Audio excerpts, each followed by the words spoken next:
Hello friends, I am Pushpen. दोस्तों, आज का जो हमारा लेक्चर है वो गवर्नर जनरल के काल से रिलेटेड है। अभी तक जो हम पढ़ चुके हैं वो गवर्नर जनरल जो हमारा लॉर्ड डलहौजी तक के शासन काल तक जो है हमने देख लिया है। आज जो हम देखेंगे लॉर्ड कैनिंग के बारे में देखेंगे। लॉर्ड कैनिंग जो था 1856 ईस्वी से 1862 ईस्वी तक का ये गवर्नर जनरल रहा था, इसके बारे में हम देखेंगे। और इसके बारे में हम क्या क्या थे, क्या क्या फैक्ट्स हो सकते हैं, किस प्रकार से आपके एग्जाम में क्वेश्चन पूछे जा सकते हैं और बन सकते हैं, उन सभी की चर्चा यहाँ पे हम करने वाले हैं। तो चलते हैं लॉर्ड कैनिंग के बारे में, जानते हैं कि लॉर्ड कैनिंग क्या था। लॉर्ड कैनिंग जो है एक प्रकार से लॉर्ड कैनिंग जो था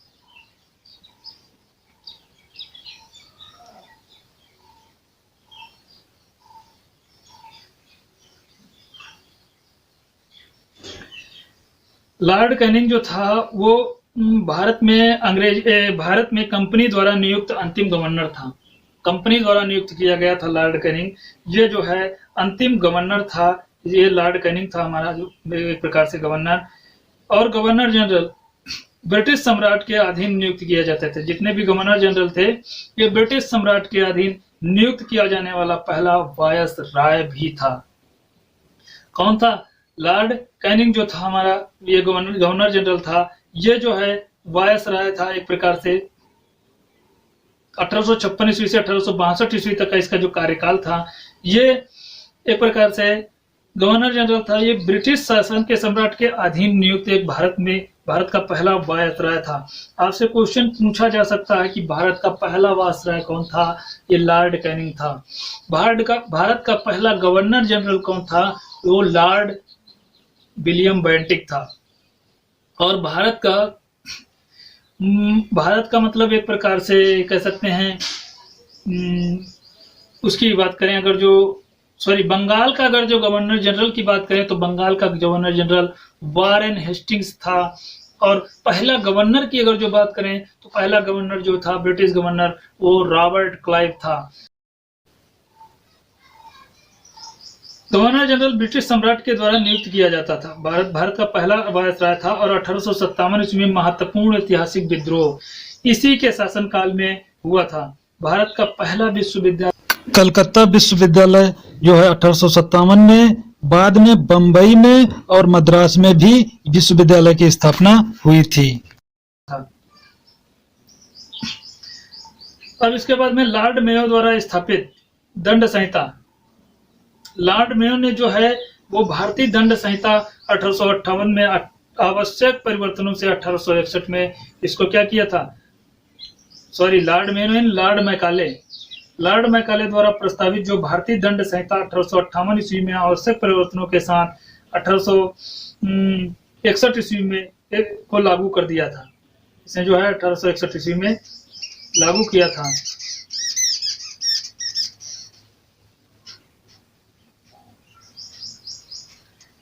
भारत के 1862 ईस्वी में एक प्रकार से इसने जो है भारतीय दंड संहिता को इसने लागू किया था। अब इसके बाद जो था 1861 ईस्वी में भारत परिषद अधिनियम कैनिंग के समय में आया था। कब आया था? कैनिंग के समय में भारत परिषद अधिनियम आया था। और इसके समय गवर्नर जनरल की काउंसिल के सदस्यों की संख्या 4 से बढ़ाकर कितनी कर दी गई थी? 5 कर दी थी। पहले गवर्नर जनरल की काउंसिल की संख्या कितनी होती थी? 4 होती थी, उसको बढ़ा के 5 कर दी गई। इसी के समय में 1858 ईस्वी में भारतीय दंड संहिता और सिविल दंड प्रक्रिया पारित हुई थी। भारतीय दंड संहिता कब पारित हुई थी? 1858 ईस्वी में। 1862 ईस्वी में सिविल दंड प्रक्रिया संहिता जो है वो इसी के शासनकाल में पारित हुई थी। अगला जो है कैनिंग के सैनिकों पे असैनिक व्यय एक प्रकार से कमी कर दी थी। इसने सैनिक और असैनिक व्यय में कमी कर दी थी। सैनिकों के व्यय असैनिक व्यय में रुपए नोट का प्रचलन मतलब इसने किया था, तथा नोट का प्रचलन इसने जो है किया था। सामाजिक सुधारों के अंतर्गत विधवा पुनर्विवाह अधिनियम 1856 ईस्वी में कैनिंग के समय हुआ था। कब हुआ था? कैनिंग के समय हुआ था। सार्वजनिक सुधारों के तहत रेल लाइनों और सड़कों नहरों का निर्माण कराया गया था।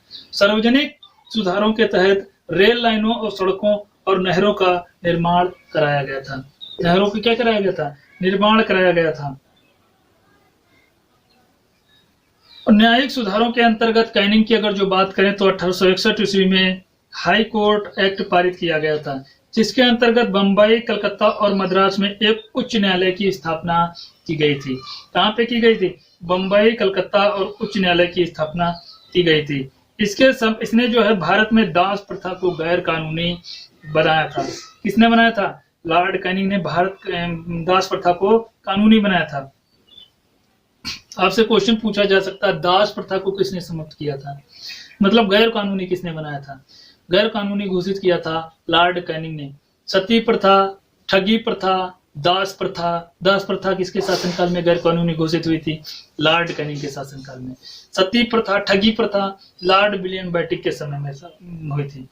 1861 के किस एक्ट के द्वारा बनी थी? हाई कोर्ट एक्ट पारित किया गया था 1861 ईस्वी के अंतर्गत कैनिंग में।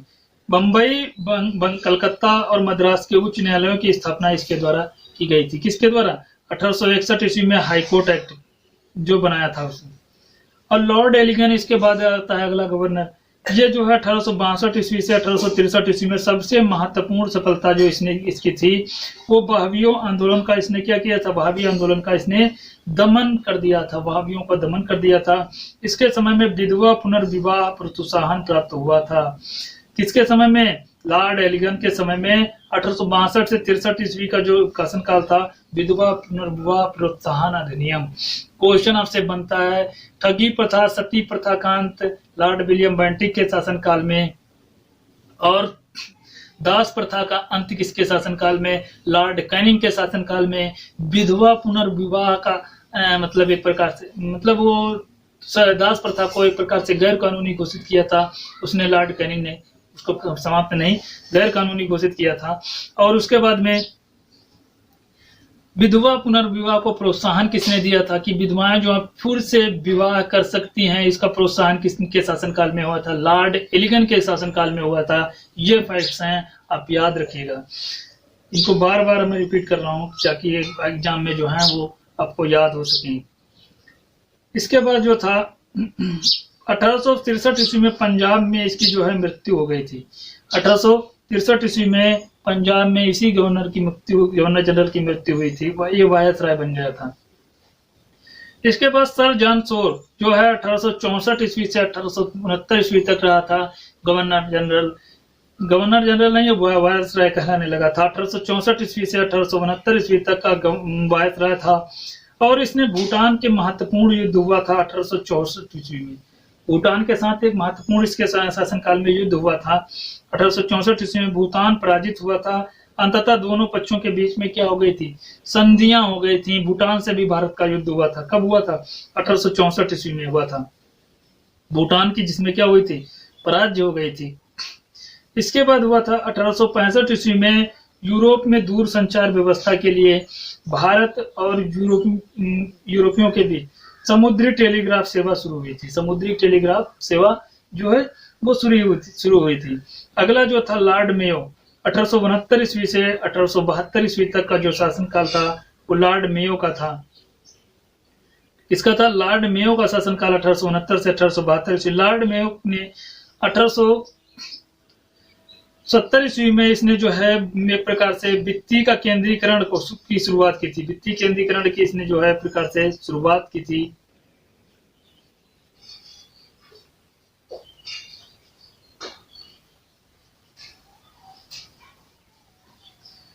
वित्तीय केंद्रीकरण की शुरुआत की थी इसने जो है बंगाल गजट के घाटे को कम करके आयकर की दर को 1% से 2.5% कर दिया था। आयकर मतलब जो कर दिया था वो 1% से इसने क्या कर दिया था? 2.5% कर दिया था। इसके बाद जो था 1871 ईस्वी में भारत की पहली बार जनगणना मेयो के शासनकाल में ही शुरुआत की गई थी। भारत में पहली जनगणना की शुरुआत किसके शासनकाल में? मेयो के शासनकाल में हुई थी। जो रिपन के काल में 1881 ईस्वी में नियमित रूप से शुरू हुई थी। 1881 ईस्वी से नियमित रूप से इसको एक विभाग बना दिया गया था कि आप जनगणना करेंगे कि हर 10 साल के बाद में कितनी है कितनी नहीं हुई। तो इसके लिए अलग विभाग बना दिया गया था जिससे ये पता चलता है कि अब लगातार जनगणना हो रही थी। 1871 ईस्वी में जो हुई थी जनगणना उसके लिए कोई विभाग नहीं बनाया गया था, इसलिए उसको जो है यहाँ पे जनगणना एक प्रकार से वो नहीं बताया जा रहा था कि ये जो है लगातार जो है जनगणना हो रही थी इसके द्वारा। बम्बई में जो है, बम्बई और मद्रास में नमक कर में जो है इसने जो है वृद्धि कर दी थी, नमक कर में भी इसने जो है वृद्धि कर दी थी, वृद्धि कर दी गई करती थी। इसने जो है सांख्यिकी सर्वेक्षण विभाग की भी स्थापना की थी। किसकी स्थापना की? सांख्यिकी सर्वेक्षण विभाग की भी स्थापना इसी के शासनकाल में हुई थी। 1872 ईस्वी में मेयो अंडमान और अफगान द्वारा चाकू मार करके, मतलब अंडमान में एक, मतलब मेयो की जो है अंडमान में अफगानों द्वारा जो है चाकू मार कर हत्या कर दी गई थी। और मेयो पहले भारतीय वायसराय थे जिनकी हत्या जो है कार्यकाल के दौरान में ऑफिस में की गई थी, कार्यकाल के दौरान ऑफिस में ही इनकी हत्या कर दी गई थी। हालांकि गवर्नर जनरल भी हमने इसके पहले पढ़ा, लॉर्ड इलिगन, तो उसकी मृत्यु हो गई थी, लेकिन इनकी जो है हत्या कर दी गई थी। यहाँ पे पहले ऐसे गवर्नर थे, तो कहाँ पे हुई थी? अंडमान में इनकी जो हत्या कर दी गई थी अफगानों द्वारा, एक अफगान द्वारा जो है चाकू मारकर इनकी हत्या की गई थी। अगला जो है लॉर्ड नॉर्थब्रुक की बात करें तो 1872 ईस्वी से 1876 ईस्वी तक का ये गवर्नर था, लॉर्ड नॉर्थब्रुक। इसके समय में जो है 1872 ईस्वी में प्रसिद्ध कूका विद्रोह हुआ था। किसके शासनकाल में हुआ था? ये लॉर्ड नॉर्थब्रुक के शासनकाल में हुआ था। बंगाल, बिहार और उड़ीसा में भयानक अकाल भी पड़ा था। किसी के सामने? लॉर्ड नॉर्थब्रुक के शासन। 1873 ईस्वी में इसने घोषणा की थी कि मेरा उद्देश्य करों को हटाना, अनावश्यक वैधानिक कार्यवाही को क्या करना है? बंद करना है। इसने जो है घोषणा की थी, इसने जो है एक प्रकार से ये घोषणा की थी। और इसने अफगानिस्तान के संदर्भ में कहा था, अफगानिस्तान के संदर्भ में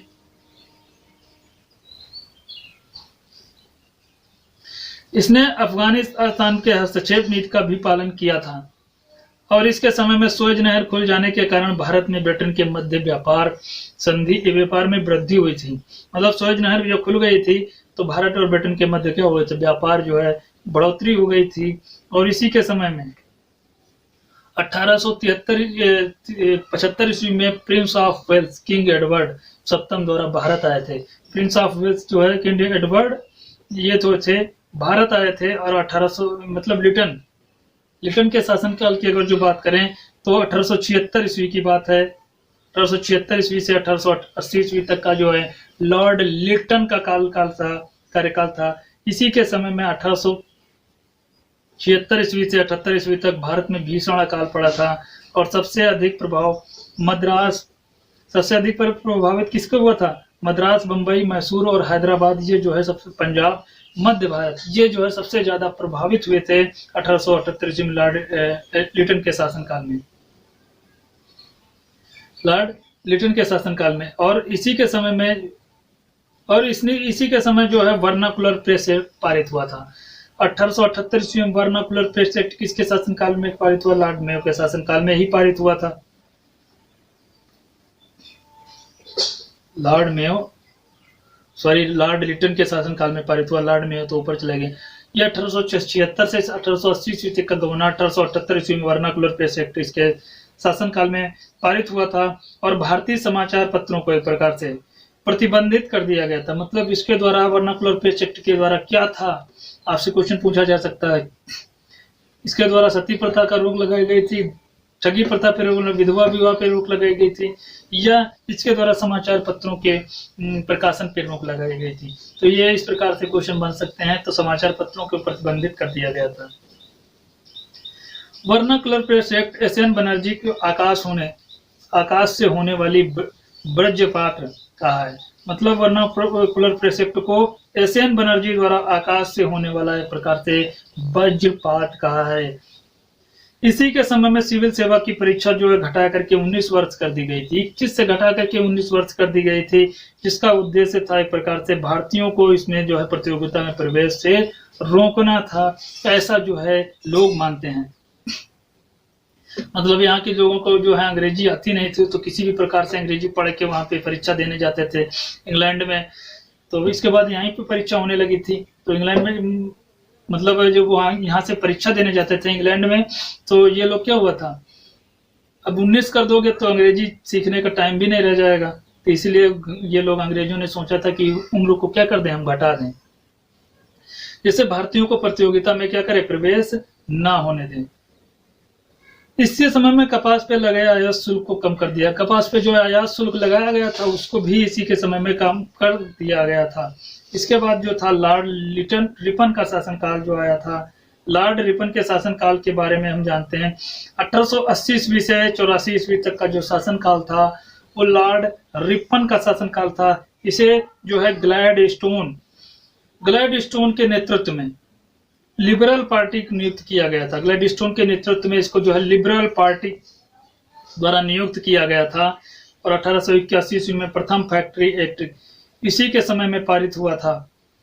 vernacular press act Lord Lytton के शासनकाल में, लॉर्ड रिपन के शासनकाल में फैक्ट्री एक्ट पारित हुआ था। फैक्ट्री एक्ट इसी के समय पारित हुआ था। और रिपन प्रमुख सुधार कार्यों में सर्वाधिक महत्वपूर्ण जो कार्य है वो स्थानीय सुशासन की शुरुआत हुई थी। स्थानीयों में जो है सुशासन की शुरुआत इसी के शासनकाल में हुई थी। इसने जो है भारतीयों को स्वायत्तता और शिक्षा देने के लिए आगे चलकर स्वयं को एक प्रकार से शासन का भार संभाल सकें। यह जो है इसका उद्देश्य था, किसका, लॉर्ड रिपन का जो है शासनकाल के उद्देश्य था।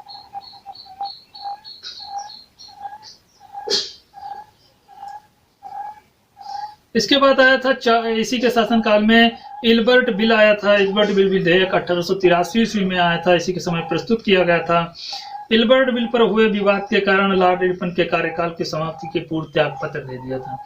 इस पे जो है विवाद हो गया तो इसने समय से पूर्व ही, मतलब अपने कार्यकाल से पूर्व ही इसने त्याग पत्र दे दिया। इसने नगरों में नगर पालिका का गठन भी किया था। रिपन के बारे में कहता है कि मेरा मूल्यांकन मेरे कार्यों से नहीं बल्कि मेरे शब्दों से कीजिए।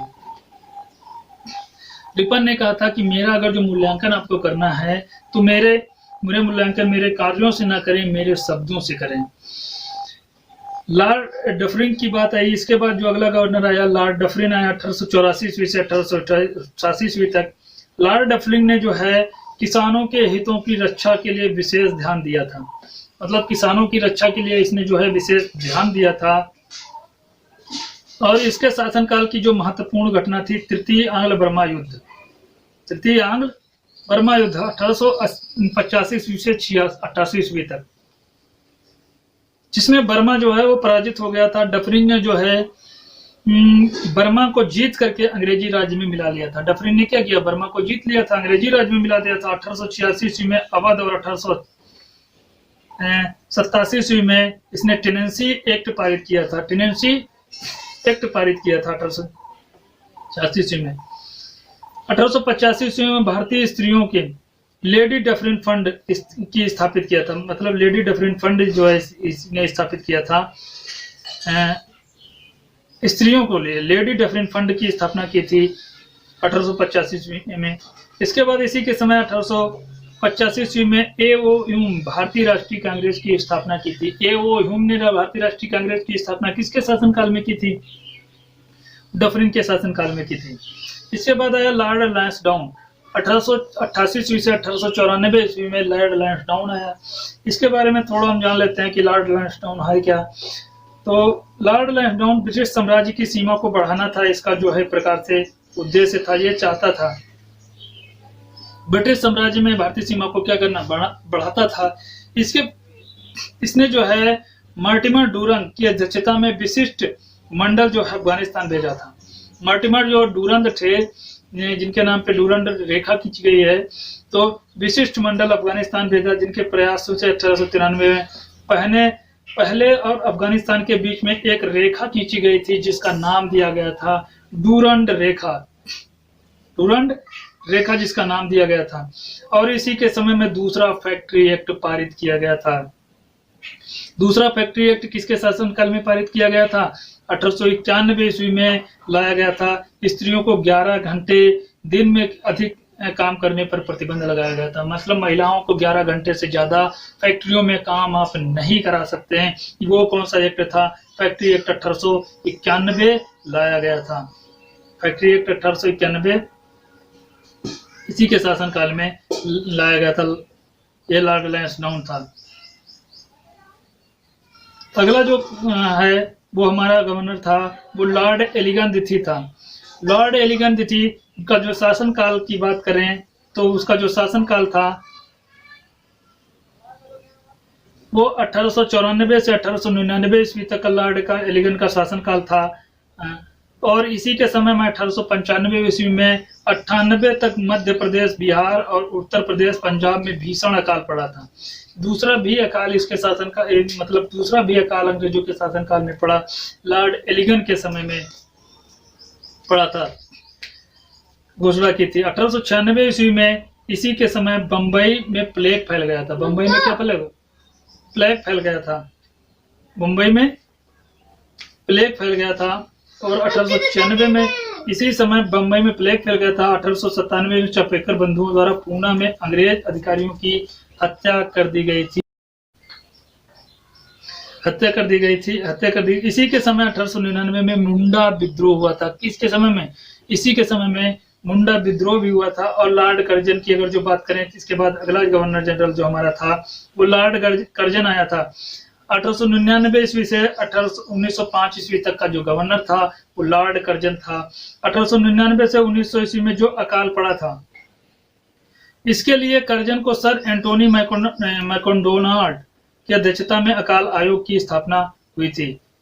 1901 ईस्वी में कॉलिन स्कॉट मनक्रीफ की अध्यक्षता में एक सिंचाई आयोग की भी स्थापना की गई थी। 1902 ईस्वी में एंड्रयू और फ्रेजर की अध्यक्षता में एक पुलिस आयोग की स्थापना की गई थी। पुलिस आयोग की स्थापना की गई थी एंड्रू फ्रेजर की अध्यक्षता में, ताकि जो है प्रत्येक प्रांत में पुलिस प्रशासन की जांच पड़ताल जो है वो की जा सके। पुलिस विभाग क्रिमिनल इन्वेस्टिगेशन डिपार्टमेंट की भी सीआईडी की जो है स्थापना लॉर्ड कर्जन के शासनकाल में ही की गई थी। 1902 ईस्वी में थॉमस रैले की अध्यक्षता में विश्वविद्यालय आयोग बना था। थॉमस रैले की अध्यक्षता में क्या बना था? विश्वविद्यालय आयोग बना था। 1904 ईस्वी में के आधार पर भारतीय विश्वविद्यालय अधिनियम पारित किया गया था। भारतीय विश्वविद्यालय अधिनियम पारित किया गया था। 1904 ईस्वी में सहकारी उधार समिति जो है अधिनियम पारित किया गया था, जिसके तहत जो है कृषकों को थोड़ी ब्याज में उधार मिल सकता था। इसके बाद 1899 ईस्वी में भारतीय दंड संहिता को टंकण और पत्र मुद्रा अधिनियम के अनुसार अंग्रेजी पाउंड में भारत के विधिग्राह्य बना दिया गया था और 15 रुपए जो है निश्चित किया गया था। कर्जन ने जो है किचनर विवाद के कारण ही 1905 ईस्वी में त्यागपत्र दे दिया था। कर्जन को भारत विरोधी में सर्वाधिक महत्वपूर्ण कार्य 1905 ईस्वी का जो है बंगाल विभाजन था और 1905 ईस्वी में भारत लोक सेवा मंडल रेलवे बोर्ड का भी गठन इसी के शासनकाल में किया गया था। तो लॉर्ड मिंटो दिथी इसके बाद 1905 ईस्वी से 1910 ईस्वी तक आया। इसके बारे में हम नेक्स्ट लेक्चर डिस्कस करेंगे। लेक्चर थोड़ा लेंदी हो जाएगा, तो वीडियो अच्छा लगे दोस्तों तो इसको लाइक शेयर सब्सक्राइब जरूर करें और वीडियो देखने के लिए आपको बहुत बहुत धन्यवाद।